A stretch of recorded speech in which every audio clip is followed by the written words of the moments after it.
Como Fito, como el Tata Martino, el hombre en cuestión llegó a este mundo en el 63. Más precisamente el 5 de febrero de 1963. Dicen que soñaba con jugar en Central. Es fanático del canalla, periodista y político. Hoy la contracara de Carlos del Frade. Carlos, un gusto. ¿Cómo va? Muy bien, Jesús. ¿Y vos? Muy bien. A ver, como hombre, entre tantas cosas del periodismo, es más fácil ir al hueso, ¿no? ¿Quién es Carlos del Frade? Un trabajador, que yo me defino como un laburante, que desde la producción de información trata de, por sobre todas las cosas, socializar un conocimiento que generalmente está oculto para producir transformaciones políticas y sociales. Estamos haciendo nuestro contracara, compartiendo la jornada. Creo que la citamos el otro día, pero vale la pena y mucho más todavía. Yo no soñé con ser Julio Cortázar. Yo siempre quise ser Armindo Onega, dijo una vez el negro Fontana Qué Rosa. bueno. Eso ¿a vos cómo te pasó? Porque sos muy canalla, sí, muy del fútbol, sí, hoy en la política y venís del periodismo. ¿Cómo armarías la frase tuya? A mí me gustaría ser como Gastón Gori, me gustaría ser como Poi, pero soy del Frade. Entonces, lo que me da la sensación es eso, que soy un laburante, con buen estado físico era 5, ahora soy tranquilamente un 2 suplente. ¿Y jugaste mucho tiempo? ¿Eras de prenderte mucho? Por ejemplo, sí, en los torneos mucho de periodismo, tiempo, esas cosas. Pero mucho tiempo en el fútbol en Newell's. Yo jugaba en Newell's con la camiseta de Central. Yo siempre cuento esto y suena extraterrestre, pero era así. Y nosotros jugamos mucho tiempo fútbol de salón además. Y durante muchos años, incluso en esos picados cuando no hacían entrenamiento, se metía Alfredo Domingo Berti, nada menos, una gloria de Newell's, el caballo killer con los cuales hemos discutido muchas veces porque venía de Central y estaba jugando en Newell's. Claro. Así que sí, jugábamos mucho a la pelota. Eso habrá sido año 80. 70 y pico y 80 después. Claro. Sí, sí. Y, hasta el 80 te diría. Claro. Porque fue ese Newell's de Cubilla donde estaba Daniel Killer además. Claro, ahí debuta el Tata. El Tata Martino. El Tata debuta como 10. Tu compañero. ¿Le tenía fe a Martino que iba a llegar a primera? Sí. No a Fito Páez. Yo lo he visto al Tata Martino hacer jueguitos con la pelota de ping-pong. Después con los años los vi a Maradona hacer eso. Claro. Pero yo lo vi en esa canchita de fútbol de salón de Newell's, que estaba al lado de la platea, a la entrada de la platea y a la espalda de la pileta de Newell's. Ahí yo lo vi al Tata hacer jueguito con una pelota de ping-pong, una cosa maravillosa. Por si alguien no lo sabe, Carlos del Frade estudió en la Dante con Gerardo Martino y con Fito Páez. Sí, sí. ¿No? ¿Fito tocaba la guitarra y se quedaba en un costado? No, ¿Cómo era? tocaba el piano. El piano. En los actos, el binomio central era Fito en el piano y yo en la locución. Mirá vos, claro. Él tocaba lo que tenía ganas, yo decía lo que quería, se armaban unos líos bárbaros cuando terminaba el acto con la directora. Claro. Bueno, a propósito de parafrasear, Serrat dijo yo aprendí a tocar la guitarra porque le quería tocar la cola a las chicas. Totalmente, ¿no? totalmente. ¿Y en Fito eso se daba o no? Vos sabés que tanto Fito como el Tata eran muchachos muy ubicados. ¿Aplicados? Sí, muy aplicados los dos. El Tata era realmente aplicado, muy inteligente además, siempre fue muy inteligente, extremadamente inteligente. Entonces me parecía que tampoco necesitaba estudiar mucho, ser un traga para llevar adelante todo. Después él, justamente en el 5º año, en el 80, ya no va a la escuela secundaria porque estaba ya en la primera de Newell's. Claro. Pero era un tipo que tenía una capacidad muy grande para decir, aparte de lo sintético, pero muy claro. Sos del 63. Sí. ¿Sentiste mucho el peso de dictaduras, la de Onganía en el 66, siendo un nene? No, especialmente la última. de Videla, porque nosotros arrancamos la secundaria con el 76, con el golpe de Estado. Nosotros estábamos en los primeros días y ese día que era un jueves, el 24 de marzo del 76, nosotros teníamos en el primero A de la Dante una prueba de botánica con el famoso libro de Dos Santos Lara, que generaciones enteras estudiaron botánica y zoología con Dos Santos Lara. Y ese momento, yo era un gran oyente de radio, aparece la idea del golpe, se informa que no hay clases durante 2 días, que recién se iban a retomar las clases el lunes, y durante esos años, la verdad que me sentí mucho después un idiota útil, porque me tragaba todo aquello que salía en los diarios, que era la nada misma. Pero eso después lo aprendimos con el tiempo. De hecho, paradójicamente la tele levantó todo, que ya era toda estatal la televisión, a partir del 74, ¿no? Y lo único que se dio fue el partido Argentina en Polonia. Claro, el famoso partido en realidad, yo no sé si es Argentina-Polonia en Rusia. En Rusia fue después el partido en Kiev, donde está Gatti con Gatti, gol de Mario Kempes. Exactamente, con gol de Kempes. Claro. Y esa exposición de Gatti, esa interpretación maravillosa de un tipo fenomenal. Pero fue la única vez que efectivamente vos veías algo. Y después lo que nos llamó mucho la atención, antes de terminar la secundaria, que se televisaba en directo la boda de Lady Di, que fueron periodistas especializados de la televisión argentina hasta allá. Y después, increíblemente, 2 años después, teníamos la Guerra de Malvinas. Claro. Entonces ahí te dabas cuenta que había cosas que no funcionaban. Ahí en la dictadura se dio en el 78, el año del Mundial, que ese año fue tremendo para nosotros porque a mi papá lo echan como perro del Banco Montserrat, le mandan el telegrama de despido en la mañana del 24 de diciembre del 77. Eso fue impresionante, ahí me di cuenta del cinismo y la ferocidad que tienen ciertos empresarios. El 24 de diciembre le mandó el telegrama de despido. Entonces esa Navidad, esa Nochebuena, nunca me la voy a olvidar, mi papá llorando a mares en la mesa de Navidad. Y a partir de ese momento dejó de serle el que era. Los domingos ya no hablaba a la televisión. La mirada entre los seres queridos generalmente tiene un brillito en la mirada, ese brillito en la mirada desapareció. Y cuando se murió casi sin palabras. Y eso tenía que ver con que toda la vida había sido trabajador bancario, él creía que era algo muy especial y le demostraron que era un número más, que era un trapo más al que se lo podía tirar. Por eso tal vez uno de los últimos momentos de vida que fue impresionante fue cuando nosotros como laburantes del diario El Ciudadano tomamos el edificio de la Secretaría de Trabajo en el año 2000. Lo veo desde arriba, cuando teníamos tomada la Secretaría de Trabajo, lo veo venir por Ovío Lago a mi papá y me emocionó mucho porque era la primera vez que mi papá se metía en una pelea sindical. Era la pelea sindical del hijo. Claro. Y eso fue muy impactante, era como una especie de reconciliación nuestra y al mismo tiempo que él se descubría que era otro en relación a ese que creía que con ser bueno alcanzaba para ser feliz y nunca le alcanzó con ser bueno para ser feliz, ni a mi papá ni a mi mamá. ¿Sentiste el peso de la dictadura en ese tiempo escolar en donde uno va mezclando? Sí, en las cuestiones prohibidas, por ejemplo, en historia se llegaba hasta Rosas, no se discutía ni Rosas, ni el siglo XIX, claro. 1830 se terminaba la historia, ni mucho menos la cuestión de la economía o la política vinculada al país. En todo caso, si se discutía algo, era algo muy lejano, salvo una profesora, la profesora Hecker, que un día me llevó a verlo a Sábato, que vino al Centro Cultural en aquel momento de ingrato nombre, como durante tantos años lo nombraron, donde Sábato deslizó algunas cosas, a mí me impactó mucho, y empecé a escribirle a Sábato, y Sábato me contestaba, le contestaba a un pibe de 14 años. ¿Él ya había tenido la reunión con Videla? Sí, sí, él había tenido la reunión con Videla en el 76. Claro, claro. Yo tenía 14, ya era el 77, y él, sin embargo, ahí, la verdad que cosas muy interesantes, porque me manda un capítulo de Abadón, una de las novelas de Sábato, que es Carta a un joven escritor, que es maravilloso, que realmente viene muy bien, y eso me impactó. Yo tenía 14 años, recibir la carta de Sábato era muy, pero muy fuerte. Y antes de terminar la secundaria tuve la suerte de entrevistarlo a Borges, y esas fueron cosas que te fueron marcando. Yo quería ser periodista desde pibe, sabía que iba a terminar así, pero después me tocó la colimba, 1 año y medio de colimba, y esas cosas se aplazaron. ¿Y cómo lograste entrevistarlo a Borges, que era un personaje difícil en algunas cuestiones? La primera vez que lo entrevisté fue en Río Cuarto, en ese 1980, el año que Central sale campeón en Córdoba. Lo entrevisté en Río Cuarto en un congreso de ovnis, porque a mí me gustaba muchísimo la ovnilogía. Y estaba ahí Borges en el hotel de Río Cuarto, y le pedí una entrevista y el tipo nos recibió. Y menos mal que era ciego, porque en aquel momento el único grabador disponible que tenía era un grabador así, era una vergüenza. Claro.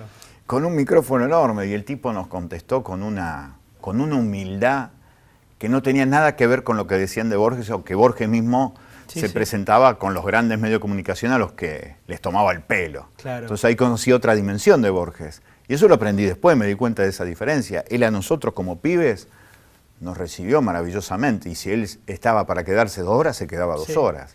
Eso fue bárbaro. Un conservador en la palabra, reaccionario si se quiere, sí, y en muy la política. progresista en la literatura. No, un escritor extraordinario. Si vos leés texto en castellano, ¿cuáles son las grandes diferencias? Gabriel García Márquez y Borges. Es muy difícil encontrar a esa altura la textura del lenguaje, la respiración del texto. Es muy difícil encontrar esas características en algún otro escritor. Claro, quedándonos en esos 70, en esa etapa tan oscura de dictadura, y en el cotidiano, a la hora de la búsqueda de aflojar un poco, natural de pibes, ¿dónde encontraban caminos o atajos? Nosotros jugábamos mucho a la pelota, nosotros éramos un grupo de pibes que éramos muy amigos de la primaria, después se sumó otro grupo de amigos de la secundaria, pero la barra nuestra era de la barra de la primaria y casi todos éramos socios de Ñul porque vivíamos a 3 cuadras de Ñul. Y después los domingos, por supuesto, te tomabas el 58 en Callao y 3 de febrero y te ibas para la cancha de Central con mi papá en ese momento. Así que era una vida muy común eso, muy cotidiana. Y en eso era muy lindo. Íbamos a jugar al fútbol al parque hasta que la dictadura dijo vamos a sembrar árboles en el medio del espacio de arena que había en realidad donde se jugaba la pelota, que estaba enfrente del cementerio del Cristo Redentor. Y esa fue la prohibición para jugar a la pelota. Fue una de las tantas prohibiciones que vivíamos así en la vida cotidiana. Hacemos una pausa. ¿Cómo ¿Te no? quedas, Carlos? Sí, fue un gustazo. Carlos del Frade en nuestra contracara. Estamos compartiendo la noche en Somos Rosario.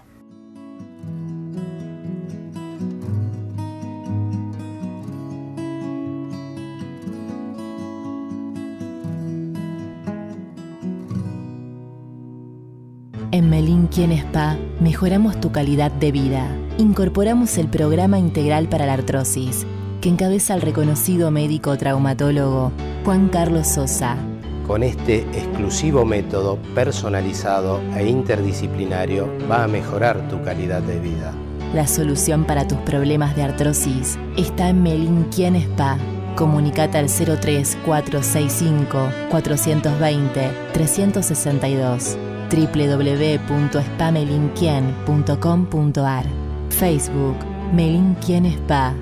Visítanos en Sarmiento 1157. Firmat Santa Fe. Con Planauto te podés ganar un Ford Ka 0 kilómetro. Participá gratis. Ingresa a www.planauto.com.ar, elegí uno de nuestros planes que te interese, completa tus datos y los de un amigo y listo, ya estás participando. Planauto, cumplimos sueños.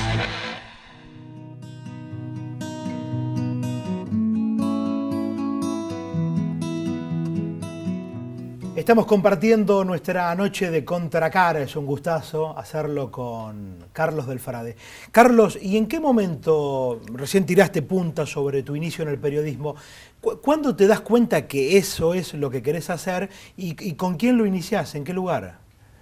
Lo inicio en realidad escribiendo en revistas que aparecían en la ciudad de Rosario. Había una revista muy linda que se llamaba Temas, que queríamos hacer una revista periodística muy fuerte y que me van pidiendo notas porque yo ya escribía en varias revistas, temas que tenían más que ver con la filosofía, estas cuestiones rarísimas que a mí me gustaban, pero después empezamos a escribir entrevistas, notas. Apareció una revista que hacía un gran dibujante de Rosario, que por ahí se lo ve dibujando en la peatonal. El Niño Rodríguez, le digo yo, pero no es el Niño Rodríguez, es Rodríguez el apellido. Lo cierto es que él hizo una revista muy linda que se llamaba Vena Urbana, en donde generalmente queríamos hacer como periodismo, destacar a lo cotidiano de la gente común. Y después empiezo haciendo radio, ya hacía radio como columnista de ecología en el programa de Juliovich y en el programa de Quique Pessoa, claro, cuando Juliovich era el productor. Así que ya veníamos haciendo. ¿Cuál era el de Quique? Claro, el de los sábados, claro, en realidad. Claro. Y entonces hacíamos ese programa y ya veníamos haciendo radio desde muy pibes. A partir de los 14 años ya hacíamos radio. Y después, en forma de trabajo profesional, empezamos en Radio Nacional, en el Servicio Informativo de Radio Nacional, en CG3 Radio Cañada de Gómez, que era una radio que salía por las cajitas de las propaladoras. El circuito cerrado. En donde hacíamos de todo, desde la entrevista a Borges hasta el relato del partido del domingo. ¿De la Liga Cañadense? No, de la primera. En donde yo relataba, por ejemplo, Central Boca, cuando Boca estaba a punto de salir campeón con Maradona. Claro, 81. Que Maradona erra el penal contra Carnevali, que le hizo el gol el Chiquilín García. Y yo grité el penal errado como si fuera el gol de... ¿Y vos eras el relator? Sí, me echaron como relator. Lo más impresionante que era por cassette. Y ese partido grabado se pasaba al otro día. Mirá vos. No, una cosa de loco. Hoy vos se lo contás a los pibes.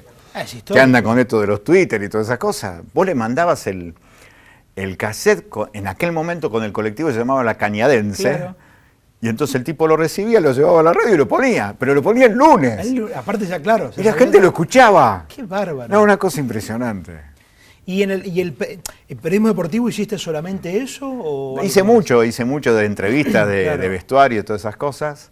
Ahí lo hacíamos con un querido amigo que era Juan Fanara, empezábamos los dos. Y era muy lindo. Y después sí, ya derivé en la cuestión política de entrada, porque ya empezábamos no solamente con el estudio del periodismo, sino que empezaba los primeros tiempos de la democracia, y con los primeros tiempos de la democracia los primeros problemas. Así que empezamos ahí. Después en Radio Chavás, durante muchos años fui a trabajar a Radio Chavás. De Hugo Chagay. Exactamente. Hugo Chagay en realidad era el relator futbolístico. Claro que sí, claro que sí. Era de Toledo la radio en realidad. Ah, mira. Que sigue siendo la Radio Chavás.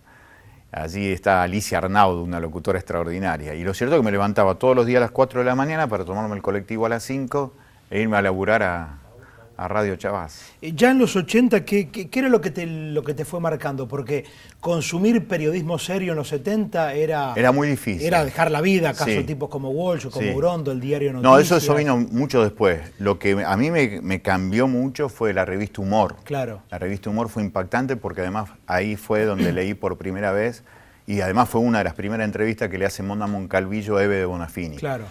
Y a partir de allí yo me enamoré de la lucha de las madres, y siempre he tenido un respeto y un cariño muy especial para todas las madres, aunque en algunos momentos no hemos coincidido en sus elecciones políticas. Sí. Pero eso me marcó mucho. Ese es un dilema de tiempos de blanco-negro. ¿Cómo se puede ser crítico de algunas cuestiones y comprender la lucha real? Viste que son tiempos en donde o la amás o se han enojado y la han fustigado. Sí, a mí lo que me parece que no es de seres humanos creer que somos solamente ángeles y demonios. Claro. Tenemos una mezcla permanente y a veces aparece mezclado incluso. Yo creo que una figura tan extraordinaria en la historia política argentina como Eve Bonafini no puede ser definida simplemente por su adhesión al kirchnerismo. Claro. Eso es reducir o decir... ¿Perón qué es? ¿Perón es el de la AAA o es el Perón de los derechos sociales? Son las dos cosas, y en el balance vos decís, me quedo con lo bueno. Claro, claro. Y en lo de Eve pasa, a mí por lo menos me pasa eso. Claro. Yo la sigo queriendo, la sigo respetando, hay cosas que me duelen mucho, pero sigue siendo Eve. Y me parece que los personajes históricos del presente tienen que ser juzgados por el momento que desarrollaron en la historia, no por el presente. Claro. Si no, vivimos la dictadura del presente y la pibada va a creer que lo importante es lo que se dijo en el último tuit. Sí. Y eso es mentira. Claro. La vida es algo más que un tuit. Carlos, ¿y en qué momento, si bien hacemos política, en este momento estamos haciendo política, hablando de lo que sea, ¿en qué momento comprendés que podés ser más orgánico en la política? 2007, ahí Pino Solanas, otra figura que tiene mucho que ver con esto que estoy diciendo. En aquel momento Pino lanzaba lo que era Proyecto Sur y me invita a ser candidato a diputado nacional sabiendo que no iba a salir, que era poner la cara y poner en juego en ese momento 20 años de actividad periodística. Y le dije que sí, y ahí se dio algo raro. Pino sacó 25.000 votos y nosotros sacamos 50.000. Sí, entonces ahí hubo algo que a mí me dijo, mirá, hay gente que le hinché tanto la vida que quiere que esté ahí, no. Y entonces ahí, en el 2009, volví a ser diputado para ayudarlo a Pino. Ya en el 2011 sí me postulo como diputado provincial. Ahí nos roban la elección porque nos aplican el decreto de la dictadura. Y en el 2015, 92.075 personas nos hicieron la cuarta fuerza en la provincia, y por eso hoy necesitamos disputar las elecciones de octubre. ¿En qué se parece la política con el periodismo? En todo, en todo. porque para mí el periodismo es lo que dijo Walsh, escuchar bien para contar bien. Y en la política, si no escuchas bien, no contás bien lo que le pasa al pueblo. Es más incómodo, si bien es fantástico la chance de poder incomodar en periodismo, sí, es más directo incomodar en política, porque imagino es mejor todo lo establecido ya en política, ¿no? Sí. Todos aquellos que ingresan a la política para no cambiar nada, sí, de la política. No, a nosotros nos da la sensación de que a veces cuando decís lo que nadie quiere decir, realmente se produce algo. Nos pasa en la legislatura cuando se habla del Poder Judicial, por ejemplo, y yo creo que tenemos una justicia cenagosa en donde no se responde a la necesidad del pueblo, entre otras cosas porque hay mucha responsabilidad del poder político. Entonces hay que salir a denunciar que hay acuerdos, que no puede ser que los funcionarios que actualmente forman parte del gobierno pasado mañana sean jueces o fiscales. Al diablo la independencia, al diablo la transparencia. Entonces me parece que eso hay que decirlo, y cuando lo decís, vos sentís el silencio espeso entre lo que hoy te dicen tus pares. Claro. Entonces hay que hacer lo mismo que hacía cuando hacía periodismo. Lo que pasa es que ahora hay otro peso, porque en realidad lo decís en representación de 92.075 personas. Y yo sigo creyendo que la palabra prohibida, la que nadie quiere decir cuando se dice, es el primer elemento de transformación. Por eso es importante que haya voces distintas. Basta de votar igual, porque si votás igual vas a tener igual resultado. Hay que votar distinto. 2 veces en el trayecto de la nota diste el número de la gente que te ha votado. Sí. ¿Es un peso también? ¿Es una carga? ¿Es una sana carga? Es una necesidad. El otro día estaba hablando con otro dirigente que teníamos la misma idea. Hay días, te lo juro, Jesús, que son muy bajoneantes por un montón de cosas, pero que te levantás con una idea. Yo todavía quiero conocer a los 92.075 que nos votaron, darle la mano y decirle, no te fallé, laburé como una bestia, me pude haber equivocado, pero no te fallé, laburé para hacerte ver que no todos los políticos somos corruptos, no todos los que hacemos política somos ladrones, nada que ver, nosotros no somos así, no somos ni corruptos, no somos ladrones, y por eso me gustaría agradecerte que me votaste. Podés votar a cualquiera, pero yo te lo juro que no te fallé, y eso es algo que para mí es fundamental. Tiene que doler el corazón, digo, en tiempos tan bravos, tiene que doler el corazón para cuidar esa sensibilidad, o si duele demasiado puede que te mueras enfermo del corazón. A mí me pasó. Suele pasar. A mí me parece que te da mucha bronca un montón de cosas, más en campaña cuando ves como, más que aparecer en los medios, lo que te hacen, te blindan en los grandes medios, te ponen tarifas para salir en un recuadro, y es espeluznante porque después te das cuenta que los medios de comunicación forman parte de la mafia. Estoy hablando de los grandes medios de comunicación. En Rosario eso se ha demostrado y sin embargo sigue siendo el medio de comunicación que le dice al poder político lo que tiene que hacer. Eso es tremendo, eso es tremendo.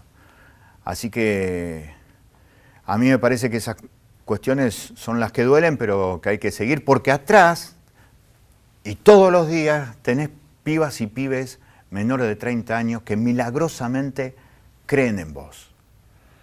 Entonces hay que seguir, y porque tenés tus hijas y hay que seguir. Y hay veces que vos te das cuenta que tu pareja sigue porque te ama profundamente y vos no estás ni siquiera a la altura del zapato, porque estás siempre viajando en colectivo, porque la dimensión de la provincia es enorme, y te cansás en esto, se te va la vida en las palabras, pero es porque creemos que las palabras son transformadoras.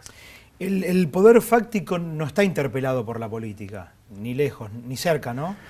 Ya no, yo lo que veo es una profunda resignación de los partidos gobernantes.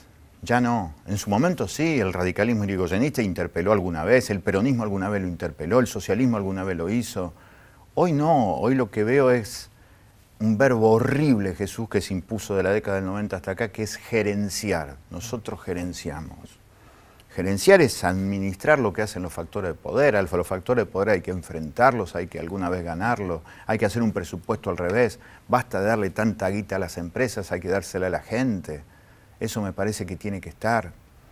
Y si la gente empezaría a ver que en realidad por lo que vota esa guita no está en la gente, sino que está en las empresas, yo estoy seguro que la gente cambiaría. ¿Y lo que viene, Carlos, ahora? La pelea. una pelea muy dura. ¿Cuándo pelear. no, cierto? Sí, pelear y nos encantaría poder debatir con Luis Contigiani para decirle, vos sos un tipo extraordinario, pero el gobierno que representás es totalmente contrario a lo que vos decís. Decirle a la doctora Rodenas que nos explique ahora como política lo que no hizo como jueza por cobardía o por complicidad. Esas cosas nos gustaría discutir. Carlos, tengo aquí 2 regalos Sí. tuyos, a los cuales voy a atesorar con mucho cariño y mucho respeto. Los gauchos malos de la prensa, y encima la imagen de Rodolfo Walsh. Sí, porque se cumplen este año, Claro. se cumplieron los 40 años de su desaparición. Claro, 77, el El 25 de marzo, 25 en realidad. de marzo, claro. En realidad él no se quiere entregar vivo porque sabía Claro. que en la ESMA lo esperaban las torturas añejas. Porque En en San realidad, Juan y en Entre Ríos. claro, lo que pasa es que a él lo iban a torturar no solamente por lo del 76, sino por lo que había denunciado en el 56, la Operación Masacre. Sí, claro. Ya tenía una larga factura desde los sectores de poder por haber dicho aquello que estaba prohibido decir. Carlos, un gustazo. Igualmente, Muchas un privilegio. Muchas gracias, Jesús. Carlos Del Frade en nuestra contracara en esta noche de lunes aquí en Somos Rosario. Buena semana, gracias. Chau, chau.